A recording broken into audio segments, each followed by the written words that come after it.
But first, my take. Now, in my 4 years at Mercedes School, there was never a time when students, even though lit a march, some isolated incidences, and of course, it's not to the extent we have today witnessed, where these flames of confrontation have spread throughout schools in almost every countrywide. Now, let's call it for what it is. It's conduct unbecoming, it's stupid, and it's insane. For the past month, education authorities have failed to contain it. Now, cases of students torching part of their school infrastructure in protest, for whatever reason, are on the rise. While the incidents started in Nyanza region, they have now spread to various parts of this country, which makes this a national crisis. We therefore cannot just sit back and wish the problem away by merely issuing threats and decrees. This is why tonight we are revisiting this subject with the express objective of imploring all the government to change tact and manage what is snowballing into epidemic in the education sector.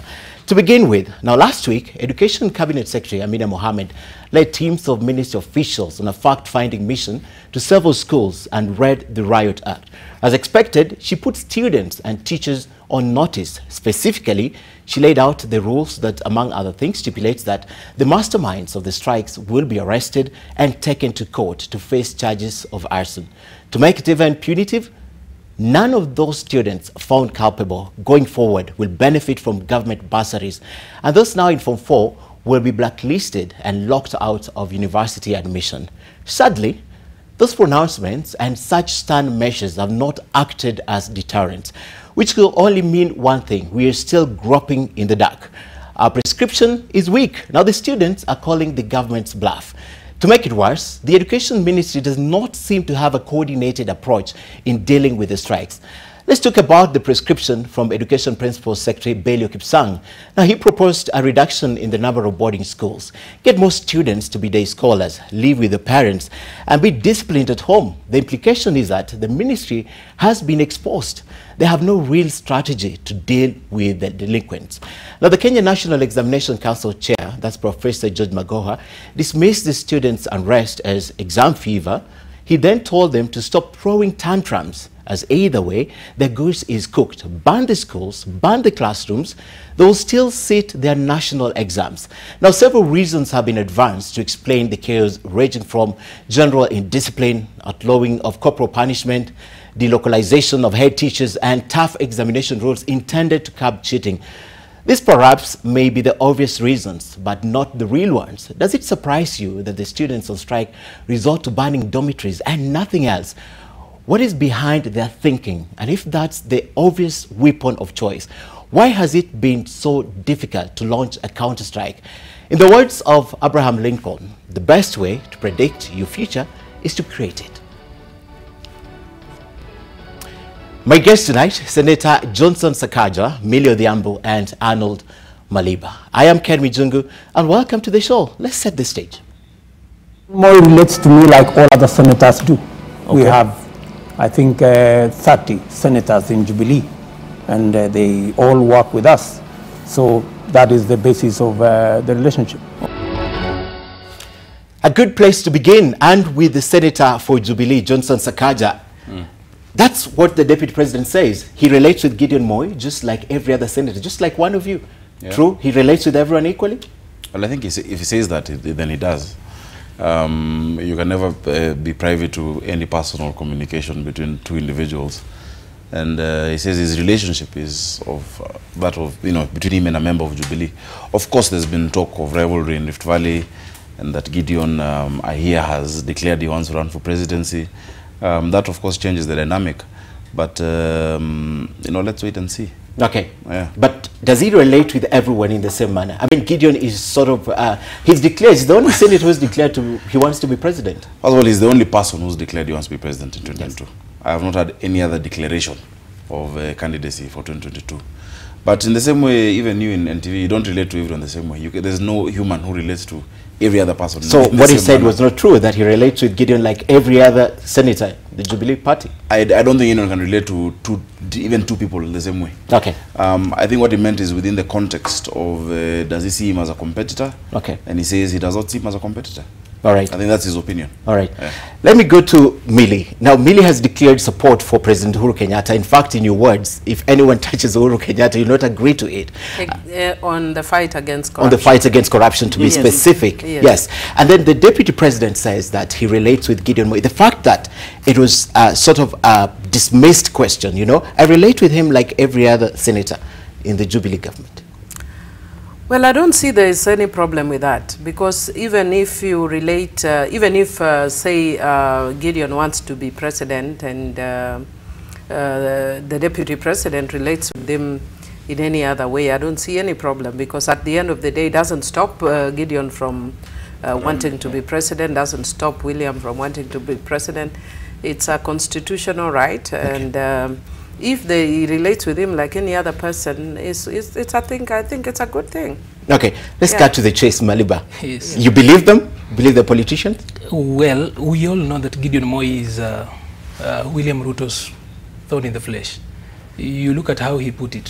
He actually had to lean back and think through it and say it. So it's one of that thorn that is in the flesh, and like Paul, it's not going away. Okay. Yeah. So you think it's because he's running for president. And indeed, Gideon has declared to run for president. Yesterday, for the first time, Gideon Moi spoke to the fact that he's running for president. Let's pull this up. And he says, I don't understand why some people think I am a novice in politics. I have come of age and am equal to the task. So I will vie for presidency. That's the first time he's coming strongly out to declare president. I mean, has any one of you heard Gideon previously declare he wants to be president? You know, in terms of official declaration, that's the first official declaration I've had. Mm-hmm. I have not had His Excellency, the Right Honorable former Prime Minister, declaring.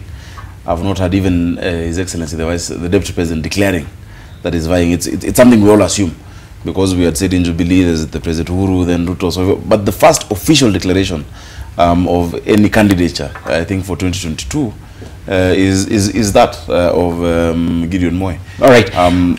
Some might think it's too early. Some might say others have declared, but they're pretending not to be campaigning. You know, so it is right. Article 38 gives every Kenyan the right to vie for any office. Is it too early, though?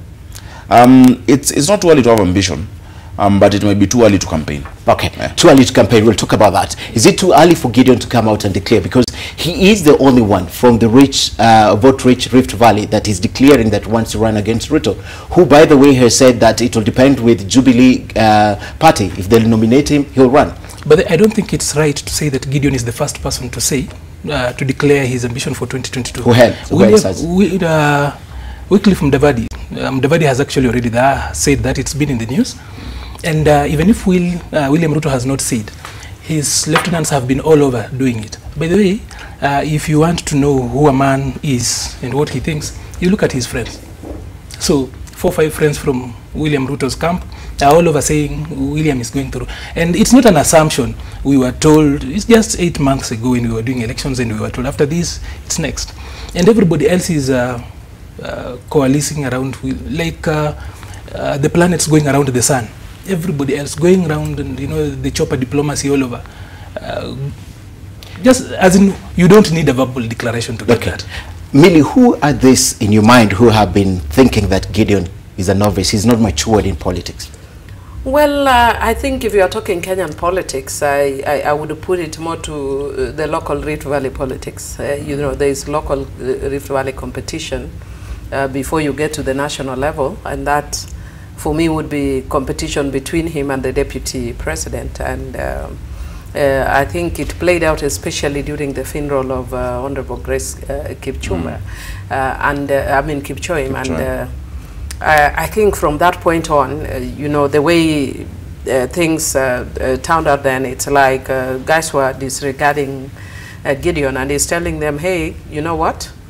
Croatia played the other day, and everybody kind of thought Croatia was an underdog, and it made it to the finals with France, and they almost actually won, but for the penalty and the own goal. So he's basically telling you don't think underestimate me. Don't underestimate me. I'm not a political underdog. Okay, yes. But I'm thinking, Ken, being mature is like being a woman. If you have to say you are not.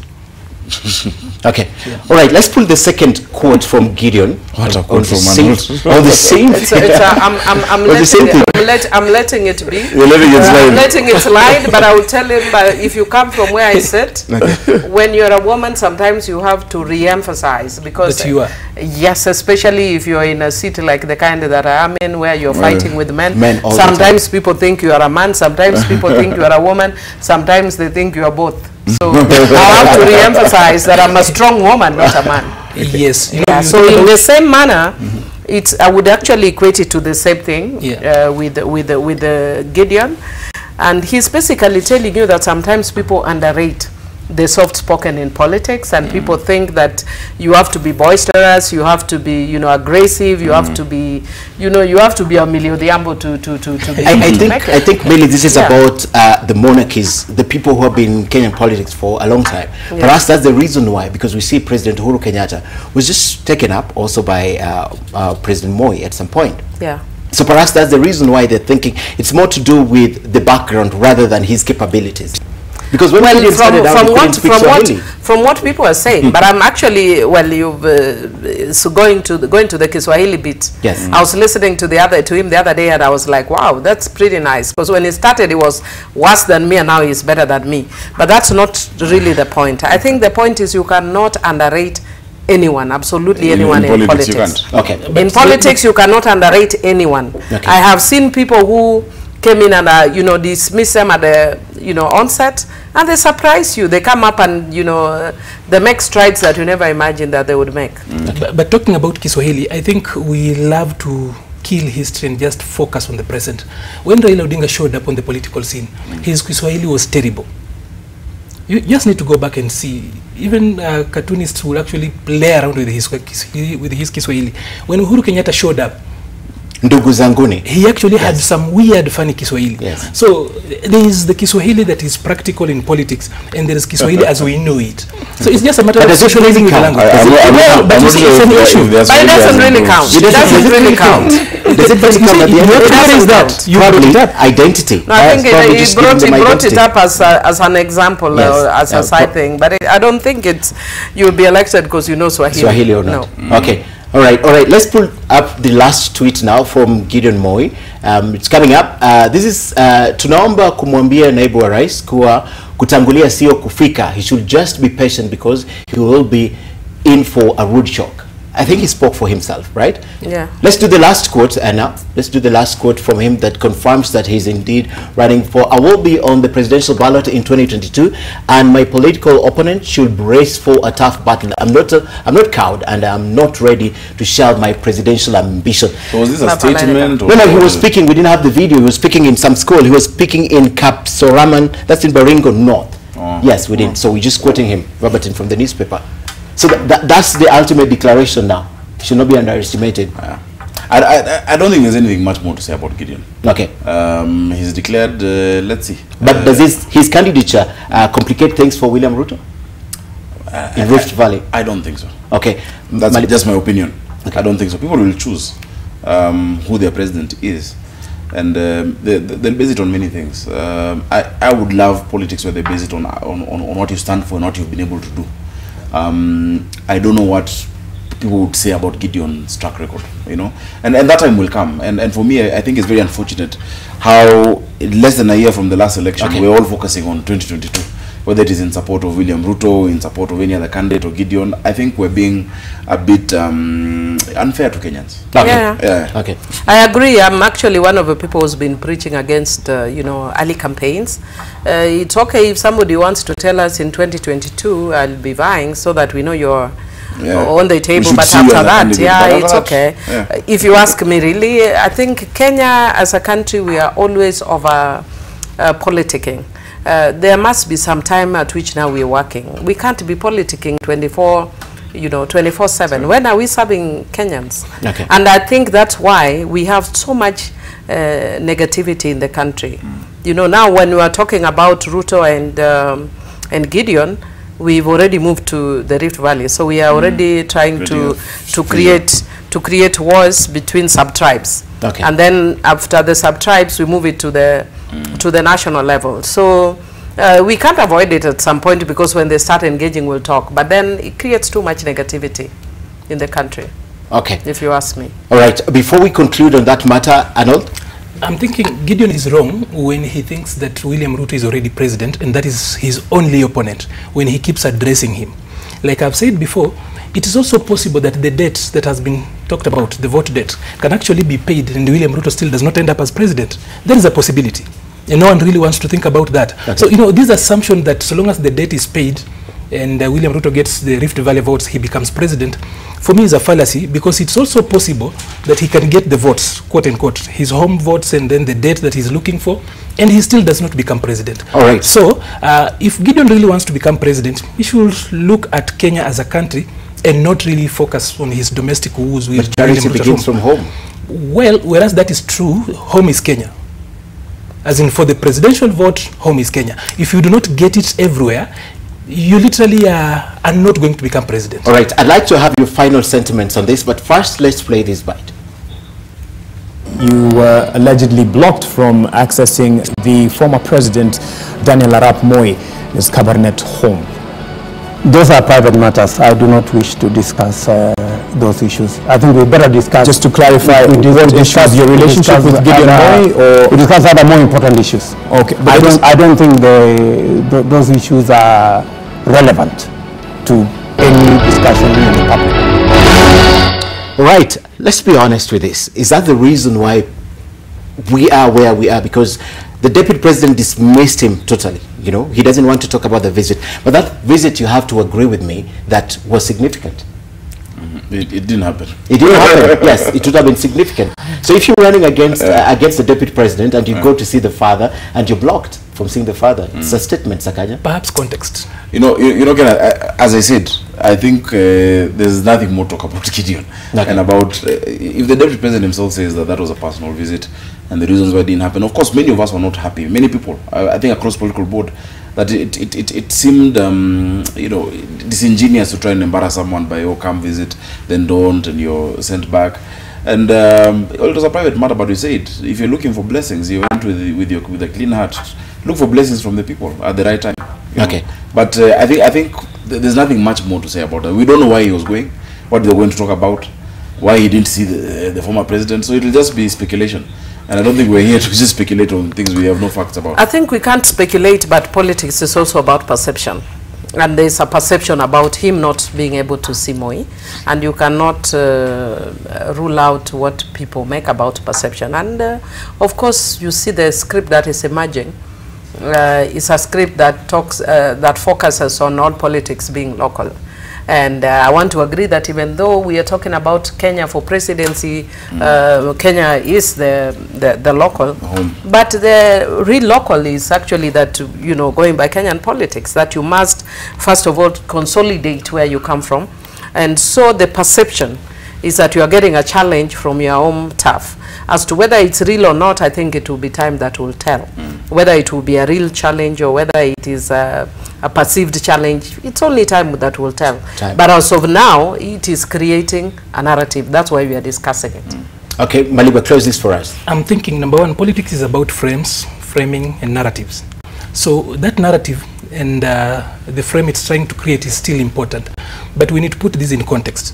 The deputy president tried to sneak in and see old Mzee Moi after. How do you know he wasn't invited? Why I'm saying he sneaked in is that, let's talk about context. The former prime minister had actually been there and photos were there, and it created images. Like, politics is about perception. So then perception is within, no, not mine. It's literally everywhere. How do you know? How I know is that because you are responding, that means that I know it's true. You can't just say. So really, we're here speculating about what happened. No, we are not speculating. I need actually to finish that. Okay. It's important to actually put that. And you see, I think Gideon reads the Bible. When Jesus is preparing to die, he tells these guys that where I go, and the way you know. But Thomas, the disciple, asks, how will we know where you've gone and we do not know the way? That's when Jesus says, no one comes to the Father but through the Son. So, no one goes to Moi but through Gideon. Yes. So, Gideon was only practicing, as in no one sees his father unless they go through him. Okay. And I think that thing in itself, you actually realize how people get emotional around it. In itself, it means a lot. All right. Yes. Perception is important. We still have a lot to discuss. We'll be discussing corruption next, but before we leave, let's just take one look at some of the responses. We have one response from Njoroge Jr. He says he's tuned in from El Bagon, Nakuru. Gideon should wait for those elected to complete the work instead of fighting for presidency this early. All right, that's his opinion. What's your opinion? Reach us on Twitter. Reach us on our SMS line at Ken Mijungu at NTV Kenya. We'll be giving you the Twitter handles for my panel here tonight. Also reach them. We take a short break. We'll be right back with Sidebar.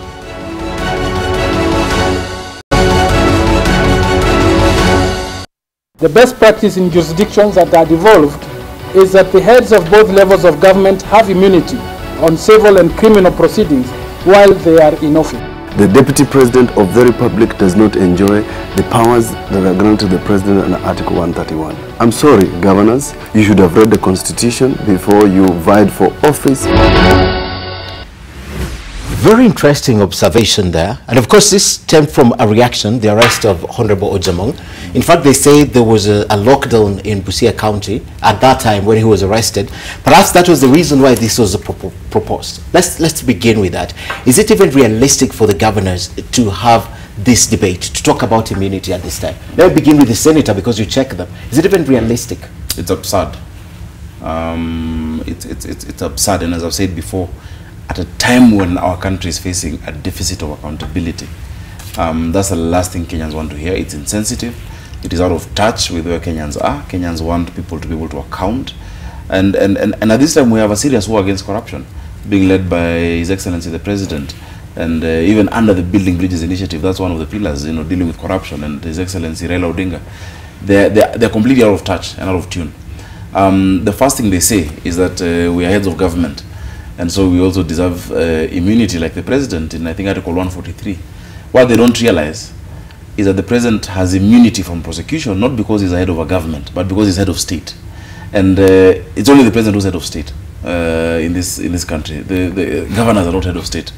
We're still a unitary state as a country, and the President then symbolizes the sovereignty of this country. But even after his term is over, he is liable for prosecution.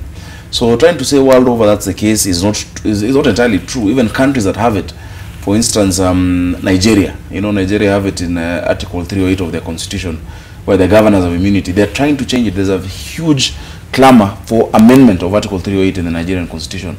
In the US, we've seen governors indicted and impeached and prosecuted for crimes they've committed while in office. In Texas, in Arizona, we've seen their presidents going through the same. So there's no such thing. We want the law applied to everyone. So the governors should not think that they're any special. We want accountability. Everyone is under the law. No one is above the law. Okay, and for them even to have come up with such ridiculous demand, it was ridiculous by every standard. And as he says, it was absurd. What was in the minds of these governors? Try and get back. Do they want to steal and get away with it until they get out of office? I'm thinking, number one, the governors need to fire their legal and political advisors, because whatever they are speaking about is ridiculous. It's madness. You do not know where it's best. But then the other question will be, why would innocent people who are serving Kenyans be seeking for immunity? Against what? Why? But then again, let's just say... But these are the same people who are fighting for flags and fly flags on their cars, to be called His Excellency. Well, the bill is in Parliament at the moment on flags, so they can actually push through that. That's not a big thing. But talking about immunity as it is today, what governors are looking for is not immunity. They are looking for impunity. They are looking for a cloak of impunity to just get around with what they are doing without probably answering back. But putting it in proper context is that you realize it was a reaction. It was a reaction to one of their own. And I want to ask this question. What makes people in power think that the law should apply to them selectively? I've even seen a whole CS saying that the way so-and-so was arrested was not the proper way. So the rest of us who do not have the honorifics of honorable senator should be frog-marched and dealt with harshly, but them, they should be treated differently. I think there is a misunderstanding here, and the people in power need to change. But then once you... Did you like the fact that a governor was frog-marched? Kenyans go through that every day. But he's a governor. We talk about equality before the law. when you talk about equality before the law, how different is he? Even the president is actually checked by parliament. He's checked by the judiciary. The decisions he makes are actually challenged. And there are so many decisions the president has said and he's been countermanded in court, and they've actually been flashed down. So why then would a governor elsewhere, who's actually being asked to account, feel like he's special? I'm thinking governors need just to stand up and do the right thing. And when a man is drowning, he clutches on any straw. That's what they are doing. Okay, Millie. Well, let me divert a little from, or disagree a little. Okay. One, the moment somebody is a leader, there's something that comes with leadership. Honestly, the way the governor was treated was wrong. And I don't think, even when we are talking about equality, if Kenyans are treated that way, what then we need to talk about is treating Kenyans well. But the fact that anybody is accused does not make them guilty. You are innocent until proven guilty. And there is an emerging trend which I don't like.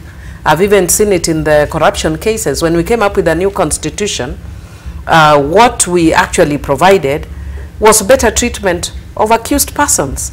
And this trend of denying people bail does not make sense. That's why we even removed cases of denial of bail in death sentences, or I mean with cases with the death sentence. Yes. Yeah. Why? Because we said so long as somebody can avail themselves, there's absolutely no reason to deny people bail, so long as they can present themselves, so long as they are not a danger, so long as they are not interfering with evidence. Just to stop you. So for me, really, I think that was wrong. But just knowing that you can get bail, you do whatever you do, then you can get bail. I mean, it guarantees you some comfort. Every Kenyan is entitled to bail, from the poorest to the richest. And but they are bailed, as a lawyer, they are bail trials, right? Pardon? Why is there a bail trial? There is a bail trial. Yes, to determine. It is, by the way, let me tell you, as a lawyer, it is not said that automatically when you go, that you'll be denied. Actually, if you look at the spirit of the new constitution, is that bail should be available to you as a right. And it should only be denied in exceptional circumstances. But now we've gone to the old system where you have to prove that you deserve the bail. It is absolutely wrong. It is absolutely wrong. But having said that, Ken, I have to speak to the other issue. Okay. You know me, I speak my mind whether people like it or not. But I think I am a human rights lawyer, and I would be cheated. I mean, I would not be fair if I don't state very categorically that I don't think we are going the right way. The fact that somebody is accused does not make you guilty. And I know we are all fighting corruption, but we can't fight corruption by declaring everybody accused as guilty. But having said that, I want to say that I do not agree with the governors when they say that they want immunity from prosecution. It's the most idiotic thing I've ever heard of, because it means if you give them that opportunity, then the governors will serve 2 terms. And having served 2 terms, and then they've looted the entire county, then the next 2 comes in and loot the entire county, then we'll have killed evolution. Okay. If there's a governor that is found to, is presumed to have, or alleged to have stolen, we cannot wait. They should be charged yesterday, not now. The reason why there's been the clamor to amend 308 in Nigeria is for that exactly that they would serve their terms. After that, they go to other countries, and then you don't find them. They'll be in Mexico, you'll never find them. But I think it's important to separate the 2 things. One, we're saying there cannot be immunity from prosecution. That one, I think, is an irreducible minimum. If it comes to the Senate, the appeal for immunity, I will make sure. Personally, I'm saying how I'll vote. We cannot give any Kenyan immunity from prosecution from corruption. And I will join you when it comes to National Assembly. Yes. Because, we're talking about the dignity of governors. What about the dignity of the impoverished Kenyans who are being denied, access to the gift of devolution because of corruption? But in terms of the treatment of, the accused persons, the law must be equal. Where did this culture come from? Frog marching and you must put the handcuffs. Where did it come from? You see, for me, the most vivid example is this. Governor Ojamong is, I think, was put in the back of a truck or something. No, it was a van. It was a van. Yeah, with a handcuff. He has a vehicle. He can even go there and present himself to court. Patel of Solaida, where 47 Kenyans die, saunters into the cell, saunters into a police station. 47 people have died directly out of his action or inaction, yet you want to show that, oh, we can also arrest the governor. I think the law should be applied equally and fairly across Kenya. It cannot be that the young boys in Nairobi are the ones being banned lean and being frog matched, yet rich people and big people are not. Let it be equal. If we say let's frog match people, let's frog match everyone. If we're saying people should present themselves as is the spirit of the constitution, the law should not discriminate. What do you think but of... sometimes that discrimination, there's actually reverse discrimination. People always assume that it's usually the underdog that is discriminated against. I have found a situation where I am being discriminated against because of my status as a member of parliament. Somebody the other day was threatening me, telling me we are coming to auction your house because you'll be embarrassed. I said, what the hell, who cares? But that is why, because of my status, you are thinking I should be embarrassed, so you should treat me differently. Since we are talking about treatment, and it's so good that it's coming from members of parliament, Kenyans go through this nonsense every single day. So when we're talking about treatment, let it be equal. Exactly, it's only coming out because a governor somewhere was actually put in the back of a truck. Don't forget about Alfred Keter. Don't forget about Alfred Keter. That is where I want to disagree with you is that it is not coming out. Some of us have been consistent more than 20 years talking about human rights and dignity of every single Kenyan of every category. From the poorest to the richest. Must be treated with dignity. I've done it to great political cost. I know. When Babu Owino was taken there, it cost me politically, but I said no. Whether it's in the opposition or in Jubilee, whether it cost me or not, let us have justice for all. There cannot be one law for NASA, but you see, and one law for the guys have been so silent, yet the DCI somehow only prepares his files and they are ready on Friday evening or Saturday. So that, and you know, that is quite political. You know, once you are arrested on Saturday or Friday evening, means you have to be there until Friday. Why is no one asking why files are only ready over the weekends? I think, and high profile files. You see what I don't want us to lose, because now we might make the focus the arrest on Friday and not the fact that people are being arrested for corruption. People are being arrested. Well, a few months ago, no arrest was being arrested. So if you're being arrested for corruption, you can only be arrested on Friday. Even on Friday, I mean, government works, yeah. But then let us not lose the whole fight against corruption because of when people are being arrested. In fact, let us first of all load the DCI for doing work, and then tell him, as you do it, kindly observe human rights.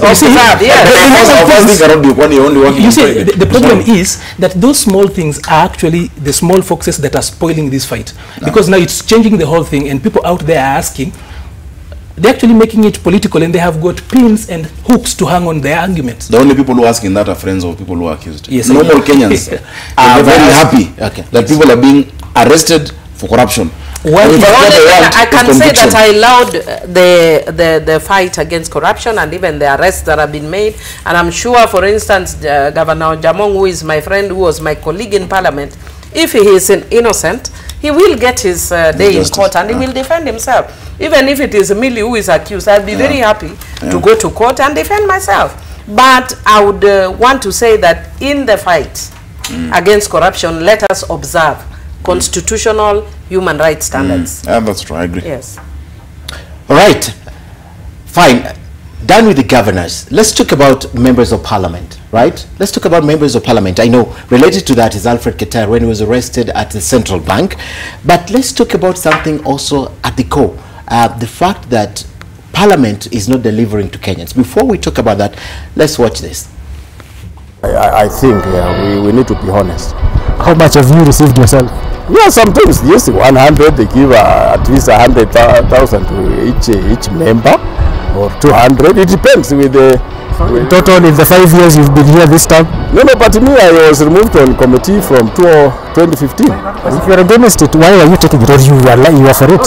Just get the money and they give me that, Mheshimiwa, I have this 100,000 shillings. And even you, can you refuse money? No, there's nobody who can refuse money. Maybe God. It's only God who can refuse money. But a human being is a human being. All right, this is a broad discussion. I put a direct question. Yes. Millie, you have been member of parliament for 2 terms, right? Yes. 2 terms. You just began being a member. No, you were nominated, no, and then now you're elected. I'm on my second term. Yes, second term, 2 terms. So I'm 3 terms actually. Please declare how many. How 2 terms, 3 terms. I don't know why I've never been approached or seen money in parliament. I've never seen it. I've never been approached. Everyone receives money in parliament. That's why Luke is saying it. I have never seen it. Millie? At all. I can tell you, Waluke was speaking in the last parliament as a mono. So, you know, that was the last parliament. So allow monos to speak the way they want. Because even if people receive money, I can assure you nobody calls you in a hall and say, now line, we are giving you. So him and his ilk were receiving that money. I can tell you I've never received any money for my 3 years that I've been in parliament. 3 times. I can tell you straight-faced that I've never. They know and they know who to approach. That they'll tell you. They know who to approach, because they know the person who will throw the money back at them. But I have seen, especially in my first time in parliament, it was very common that when people are actually on very, you know, something that was very contentious, there were guys who used to come and line while people are, there used to be a behind bar, and they used to run behind and start dishing money. In the 10th parliament? On the queue, yes. That was the 10th parliament. Yeah, they would dish money on the queue for people who they thought would get. But they knew, even in parliament, they know that one don't waste your time, this one waste, this one don't. They know. You see, when I love giving this example, Chinua Achebe in Man of the People says that if the alligator comes out of water one morning and tells you the crocodile is dead, will you doubt him? You are not able to doubt the alligator because you don't live in water. This one is an alligator coming out of water, that is parliament. And he says that sometimes money is thrown around there. Not sometimes. So, money is thrown around. So, probably we need to talk about committees. I'll talk about committees. Because committees, yes, where he's coming from, committees have actually, you know, a committee should be the microcosm of parliament. In itself, it gives members space and room to just do work better, get interested in areas where they've got competence. And it's a hallmark of a legislature that is dynamic. But our parliament and their committees have actually turned those committees into vigilante groups that hunt around people in those sectors and ask for money. This is the truth that is out there. So even as they deny, of which is okay because they are speaking for themselves, they have not seen the money. But I know they have heard about money. Okay. We have not denied that we've not had. I have heard. Okay. And I have actually heard when people say that the money was being distributed here. Yeah. And I can tell you that even when we were doing the East Africa Legislative Assembly elections, I am told actually people were dishing money liberally. That's a fact. People walk around with money when they want positions and all that. So what but at the end of the day, just like the bigger Kenyan, it's up to you as an individual. They have refused to let me give you an example. Not that we have not we've refused. They know who to approach. Millie, have you ever, as a member of a parliamentary committee, been taken somewhere by an organization, probably to drive their agenda, and then they have to go book your hotel, book your flight? Yes. I went on a parliamentary meeting. Yes. And when I reached there, in fact, one member was reminding me the other day that I spoiled their party. It was out of the country. And when I reached, suddenly I was told that somebody is paying our money. I told them, you are not paying my money, because Parliament has given me money, because this is somebody that we have come to investigate. How does he pay my money? So somebody was reminding me recently that you spoiled our party. I said, well, next time don't include me in your party. If you know you are coming there where people are going to give you money, don't invite me, because I will not take. All right. Yeah. So, Kaja, you remember the Parliamentary Accounts Committee that was headed by Ababu Namwamba? You remember it was disbanded. There was a lot of acrimony, and they were accused specifically of taking money to alter the course of reports and all. Yeah, I think that was a very messy PSC. There were a lot of accusations, including recording people, conversations, etc. And that's what is money. That's true. I think at the end of the day, the people in Parliament are elected by Kenyans, and Kenyans need to continue scrutinizing what kind of, the caliber of people they elect, because there's nobody who will start being corrupt when they get to Parliament. There's no grown-up who picks up a value system at that age. And that's why you need more scrutiny at the election period, because you cannot say that this guy was a good person, he was a pastor, he was a priest, he went to Parliament and became corrupt. No. So for those who might be doing it, I'd love to tell them that really, if you look at chapter 6, you're really demeaning the office that you're holding. For those who may be in that habit. For the committees that I've been in charge of, because I was chair of a joint committee in the last parliament, this parliament I chair the committee on labor and social welfare, and I'm also the vice chair on security and defense. We have never accepted, even though there might have been offers, or let us go and discuss this issue, let us host you. I'm on record actually, if you go to the answer, even in the meetings of the House Business Committee, questioning this meeting, this breakfast meeting is being sponsored by these people.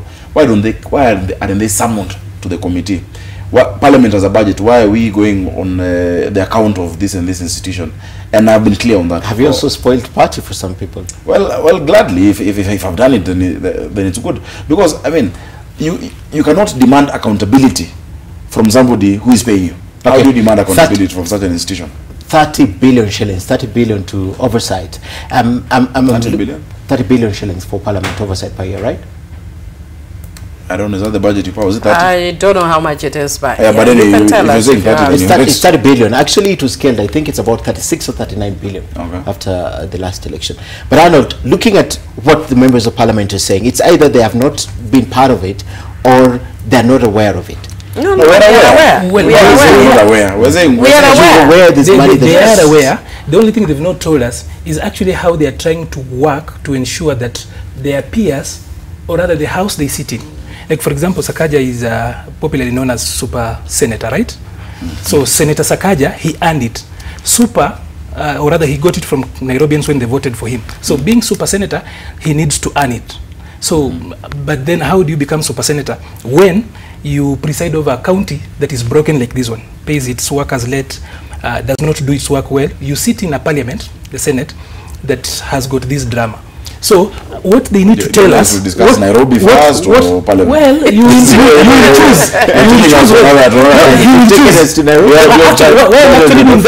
We can go. He was actually trying to run away. What I'm actually saying is that the two need to actually tell us how then can a house, in their opinion, redeem its image. Okay. It's a big thing, honestly. Okay. So it's just cleaning your name alone. Okay. It's not Let's talk about a house. Let's listen to the Speaker of the National Assembly.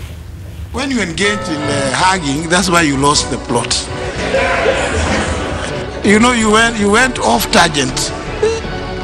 The issue of health appears not to have received sufficient consideration.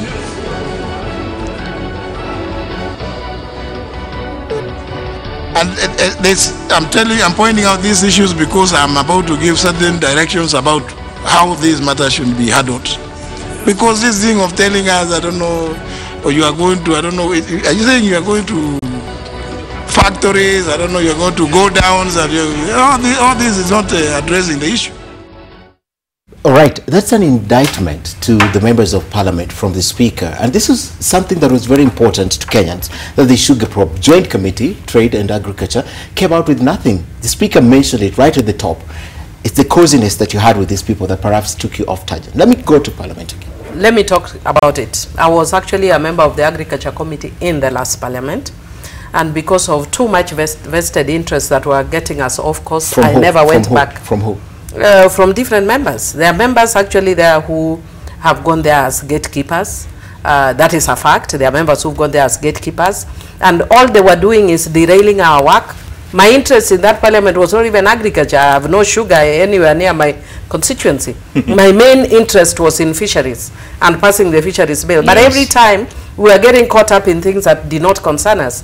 One day I woke up when the president came and spoke about corruption, and we gave him a standing ovation. When he said he was going to arrest people, the next thing I'm seeing a member going to the press and saying, Agriculture Committee, we are all corrupt. So the list number one, Milio Diambo, who the Agriculture Committee were the ones who were lined up. Why? Because these guys are pushing their, vested interests into the entire committee. So what I can tell you is that there are definitely committees in Parliament that there is a higher than normal interest, much more than any other committee. Like the committee that deals with sugar has a lot of interest. I think maybe because people who trade in sugar know what is so sweet in sugar. But, there's too much interest in the agriculture. That's both trade and agriculture, right? But especially agriculture, that I can tell you. Agriculture, especially for, what was the other thing?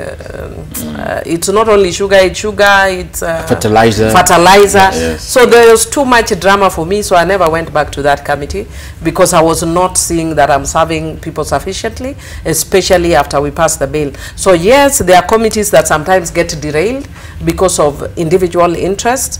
You go there and because of there are people who are so keen on gatekeeping.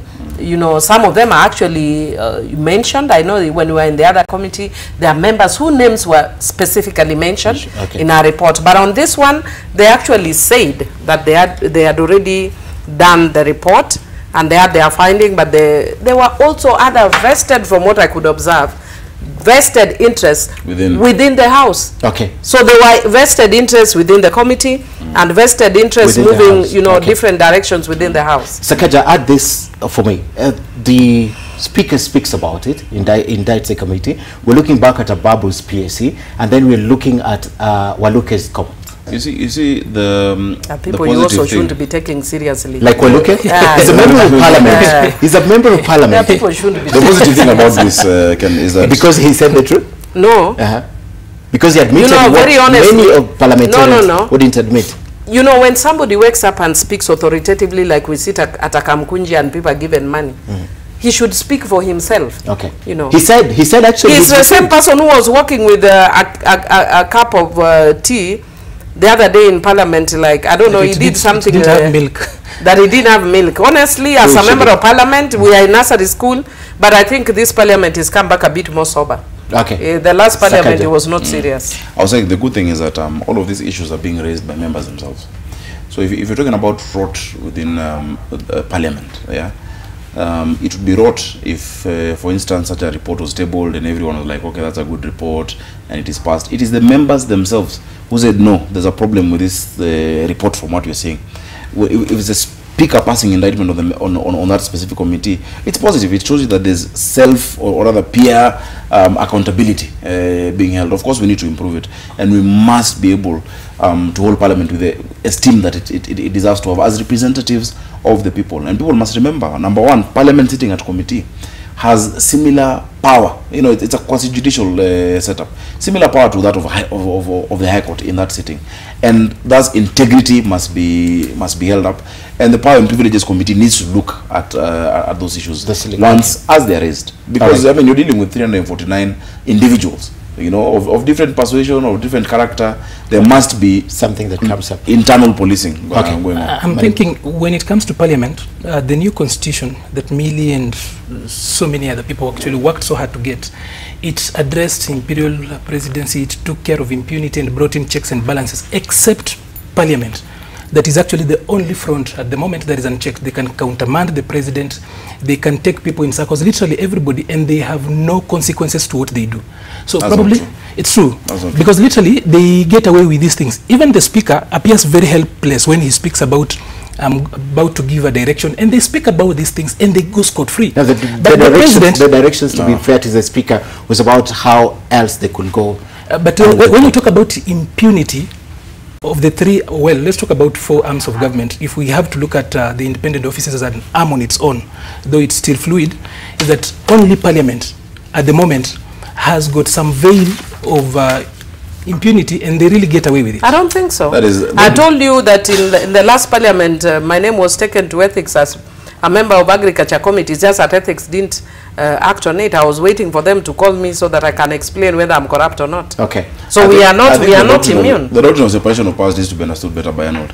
The fact that parliamentary decisions can be injected by courts show that the courts exist as a moderator of what Parliament does. The 3 different arms, while in the process, cannot stop. I mean, we cannot discuss something when it's in court. That's sub judice, and the courts cannot inject an ongoing process. But once it's done, we make laws, but the courts can declare them unconstitutional. And they have done. And then there is no immunity if you do something unlawful. There is none. There shouldn't be also. Well, we have to end, so even as we get to end, I really want them to go home with this. That number one, when we talk about impunity, Parliament is the home of impunity for 2 main reasons. That when we talk about corruption, Parliament is literally the enabler of everything that happens. Just see how suspects get to Parliament and they are cheered. But then before we talk about... Not all committees. When we talk about budgeting, you see, corruption literally in this country runs through the budgeting process. And the people, whereas they will tell you they have got a variance of only 15%, but the people at the heart, at the pot of cooking corruption, if we look at NYS1 and NYS2, Parliament was right at the heart of it.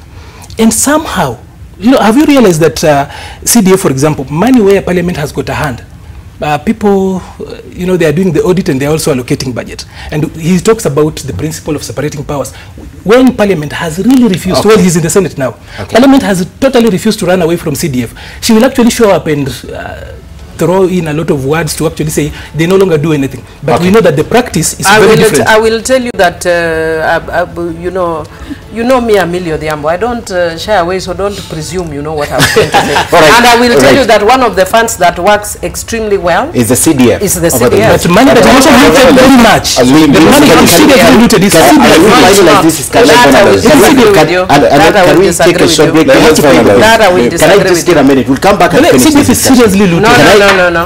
That is an elitist. That is an elitist. That is an elitist position. This is the elitist position. No, that is an elitist position. Yet CDF is actually the number of elements. CDF cash. Even if that is not true. It's really that is not true. Very populist and uninformed. Alright, let's take a look at some of your feedback before we take a break. We're coming back with that discussion. So, alright, Kiprono Abraham. Arnold, we have to take a break. We have to take a break. We have to take a break, Arnold. We have to take a break. Okay. So Kiprono Abraham on Twitter says that no one should be above the law. Immunity from what? That's what he's asking. Immunity to capitalize on corruption. That's Kiprono Abraham. Let's look at another tweet. All right, James Kamunya says governors need to understand that our money and that it's our money. I presume that's what he wants to say. And we need to develop and not sideshows of immunity and impunity. And finally, Nelly. Ask them why members of parliament went to Russia and how it benefited the citizens of Kenya. That's a long discussion we can have today, but we will have it another day. MPs in Russia will try and get them here to speak to us. All right, your responses, send them to Twitter at Ken Mijungu. The hashtag is Sidebar, by the way. Our SMS lines are also open. You can send your feedback there, 20686 at Johnson, Sakaja, at Sakaja Johnson, at Arnold. Yes, at Sakaja Johnson, at Arnold Maliba. And Millie doesn't tweet much, but you can attach a comment or so on her Twitter. And we'll be right back. We still at Millie Geza. Yes, you can tweet at Millie Geza. At NTV Kenya. We'll be right back with Sidebar.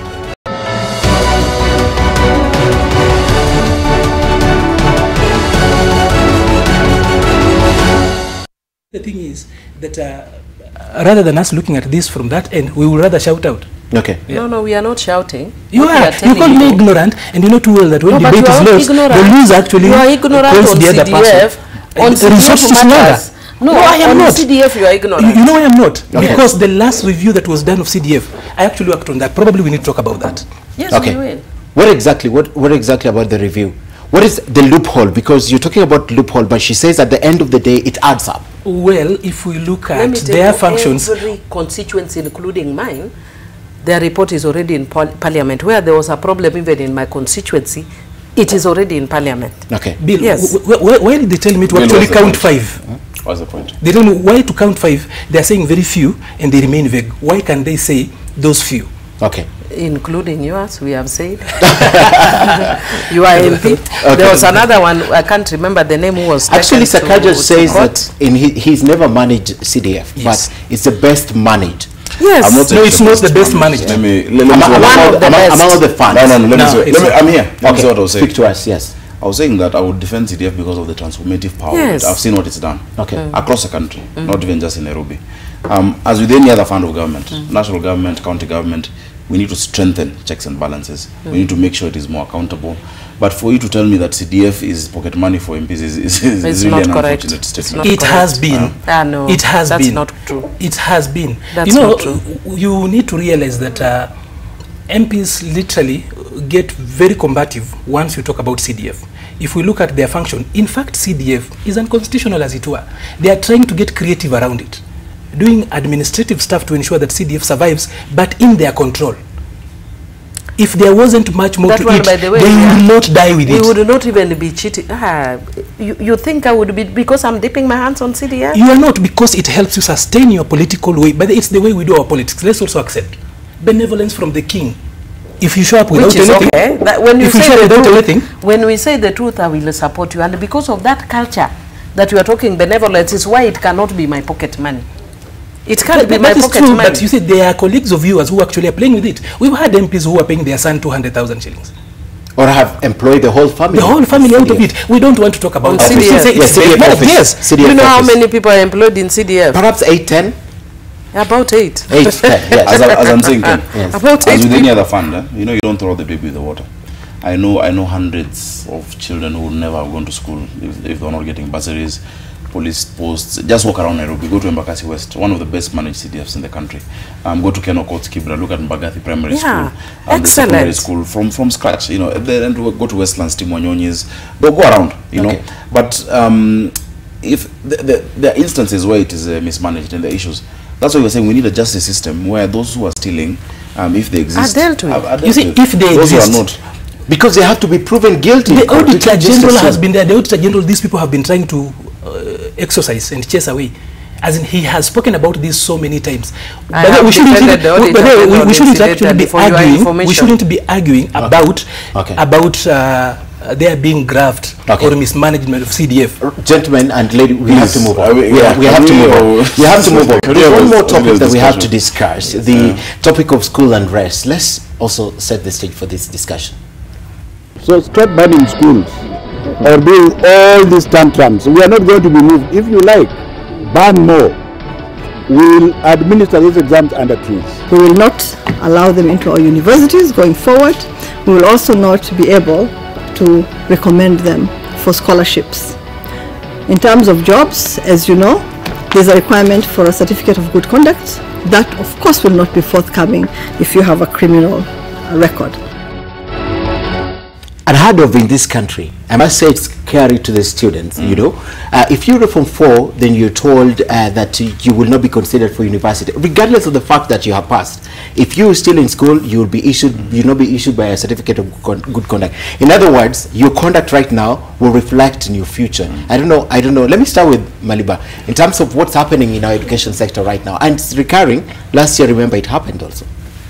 Well, before I talk about what is happening, I think those declarations are unconstitutional and they will be beaten in court, hands down.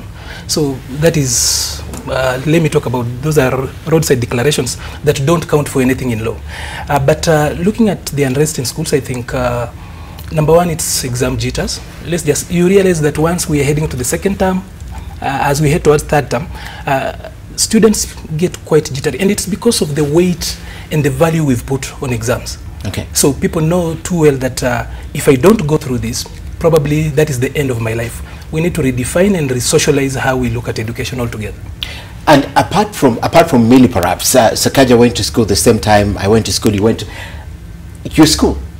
I never heard of, at that time, there was an arson, especially the fact that people fear exams, so people are not comfortable in school. All these things are excuses.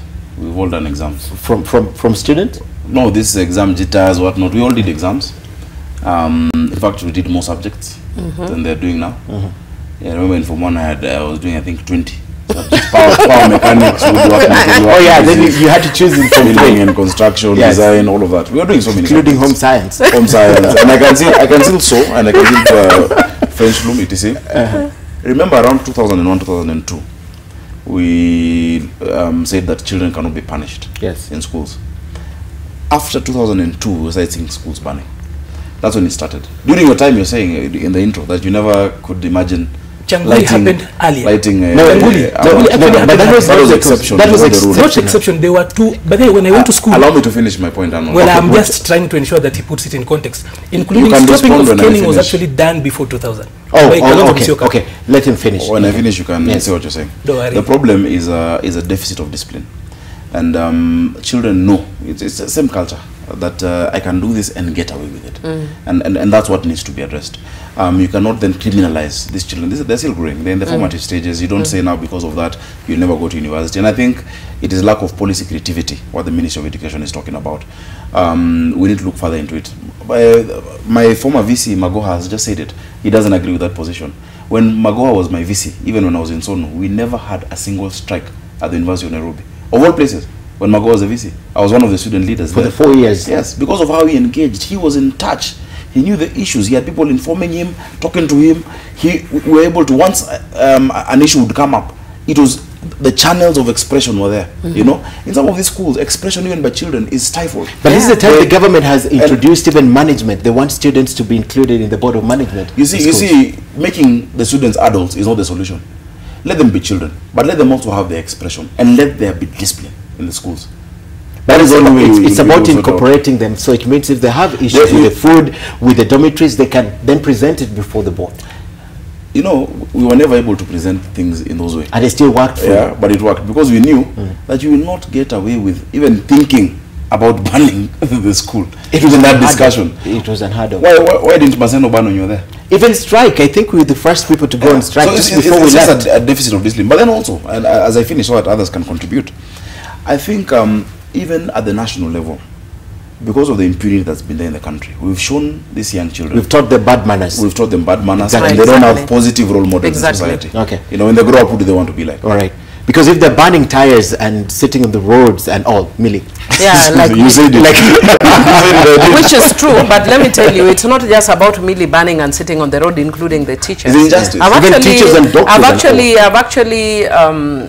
had two meetings last week with my heads of secondary and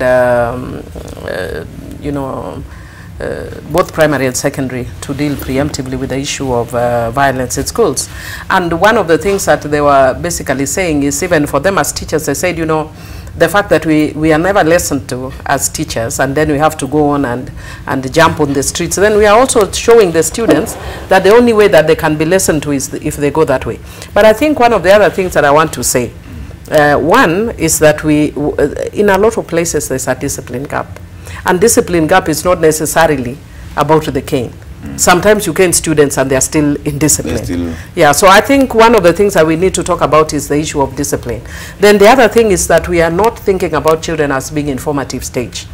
If you are a psychologist, you know that children at this age, teenagers, they think at this point in their life that they're on the stage and everybody is watching. You know, it's all about them. They're untouchable. Yeah, it's all about them. We were in school, the same age. I mean, yeah, we had our own, you know, things. We didn't go this far, but I wanted to say one point which people are forgetting.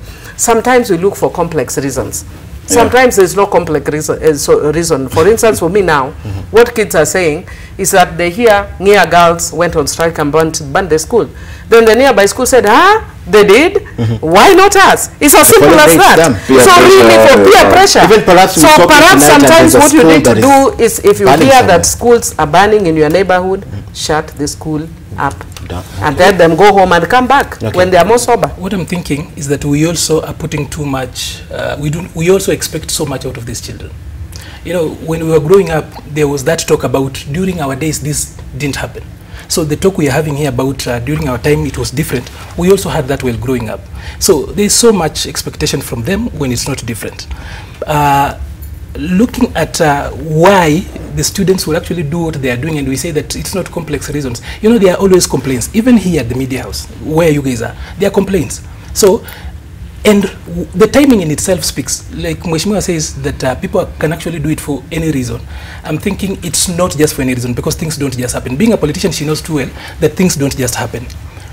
And if you followed some cases where, because at this particular time, there are a lot of suspensions and expulsions as we speak, this particular time. There's a case I know. There's one actually we've been following up, especially from the Emerging Leaders Foundation. And you realize the only thing that can explain why it's coming up as we head to exams is that some other people feel their life is coming to an end. And why you ban a dormitory is that the only way you go home and you don't go alone. That the Masada complex, that if I go, I don't go alone. Okay. But what explains the fact that it starts from one corner and heads to the next corner? Because somehow it has to start. Somehow somebody will start, and peer pressure. These guys at a level, and by the way, they are more connected than we were. We will wait for letters for weeks. Today they have got phones in school. That's why I'm telling you. Sometimes we are looking for complex issues when there may. I'm not saying that there are none, but there may be none. Okay. I have worked with children for many years. I'm a lawyer by training. I have been forced to do psychology in the process, especially child psychology. And what I can tell you is that a lot of these young people, sometimes it's something as simple as they say that, just what I'm telling you, that Nia is banning, so Luak should ban, and Yala is banning, oh, so why are we the only ones being left? It's a fad. You know, the way we can say that, it's a cool thing. People are banning all the ones, and you know, they only realize it once they go to their parents, and then suddenly they realize, you mean it was a terrible thing. All right, give me solutions. We have to end. It's 11:30. Let me begin by Sakaja, just briefly. What is the solution here? I think we need to recalibrate how we instill discipline in schools. Yeah. Right from home, Sakaja, not in school. I mean, the homes are not banning, schools are banning. Okay. So we start with. But if you tell your son today, we look at the schools. Of course, you know, parenting is a shared responsibility. But first of all, it is yours as a parent. Okay. Parents need to find time with their children as much as they can when they're still with them, no matter how busy you are. For instance, for me, I never let anyone else drop my kids. I take them myself to school in the morning, no matter what is going on. But more than that, we need to recalibrate our how we're dealing with the students, how we're disciplining them, and our approach to education. Let's listen to them, but let's not give them an easy way out. Let's not give them lollipops when they ban schools. Let them know that there are consequences to the actions that they take. They must know that. So you agree with the CS Samina? You agree with Magoha? I agree with Magoha. You'll sit on stones. You'll sit on stones under the tree and do the examination. I agree. You see, once you know that there's a consequence to your action, it's an individual. There's personal culpability. You will not do that. Okay. Yeah. I'm thinking, just before I give my solution, it's important to also look at the generation that brought up these children. It looks like they're growing in a vacuum, at least the way we are putting it. But essentially, we should begin at home. Because talking about working on discipline in school is actually getting it wrong. We have to begin at home. We've got parenting that has actually left, the parenting is actually sponsorship, where parents are only sponsors. They pay money, ensure that the children are taken care of, but the teachers are given the role of parenting. So that needs to be worked on. Two, we also need to relook at how we have socialized education.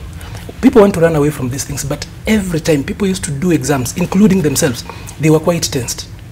There's a lot of pressure around this, and the timing in itself speaks to this aspect. We cannot brush it away. Mock exams. Okay, Millie. I think we also did exams, but we didn't ban schools because we are doing exams. We because we feared exams. Or because we feared exams. I think what needs to be done is we need to relook at how we deal with the discipline in schools. That is one. But there's also the element of parenting. We have parents nowadays that really, I see sometimes people are seeking opinion from Facebook on how to parent. Honestly, what do you think people are going to tell you? What kind of skills or expertise do they have on Facebook? So parents also need to take their roles more seriously. But where there is a kid that has been found to have done something criminal, let them be taken direct to court. But the issue about saying that they'll not be given, they will not be allowed into universities and, blah, blah, blah, that's... You don't agree with? Unconstitutional. That's informative. Finally, being a lawyer, what is the age of criminal liability? Just one word. I think it's, is it 12? 12. 12? 12. 12. Criminal liability for these students, and arson is criminal, 12. right? Yes. Because you burn people down and you burn the buildings and infrastructure, you destroy them. Okay, I go to a child facility. Okay. Yeah. This thing of putting kids in cells with the hardened criminals gives the criminals new clients to radicalize.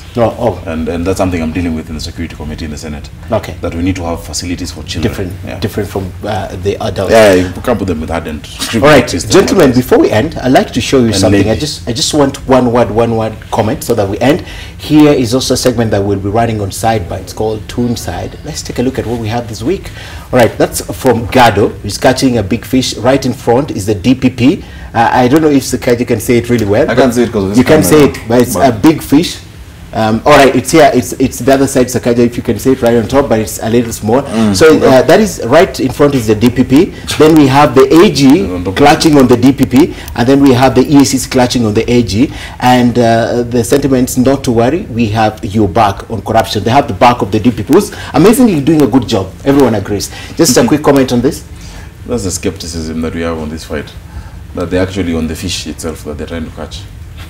Okay, the fish to catch. It's good humor. And it's actually a big fish, Arnold. It's actually a big fish. Gado is actually spot on. The system is rigged. We are fighting rigging on the side shows, but the real system is actually, corruption is the system itself. Okay. Yeah. Millie? I think it is good that we are starting from somewhere. There's been a good, a show of goodwill from the DPP, and I would want to urge him on, and I would want to encourage that the next time, please bring the issue of Gonyo that was has been all over the place. I think it is one thing that is totally misunderstood, and I think we need to talk about, especially those of us who deal directly with people in the rural area. Yes. Even in urban areas. Yes. Even in urban areas. But much more, I think much more in the rural areas, because I actually, I was telling people that I define it in 3 levels. There is gonyo, which is political, which comes normally around election time. There is a gonyo of extremely desperately poor people, and which then there is yes, and which you cannot even theorize about. And then there is a ceremonial gonyo, that when I go to a place where people don't like you, no single guy will come around you. So there's a ceremonial gonyo where people come and they say gonyo because they like you. You may gonyo them or you may not gonyo them, but it's a ceremonial thing. Right. So let's look at them at 3 levels. We have the first 2. In the capital. In Bita we have the 3. All of them. We have the 3. All right. We have to end the show. Sakaja is forgetting one. Extortion. Extortion. There's another level. That is the 3rd one in the city. Yes. All right. The extortion is the 3rd gonyo. Yes. Where you actually have to do it. We have to, whether you like it or not. We have to end.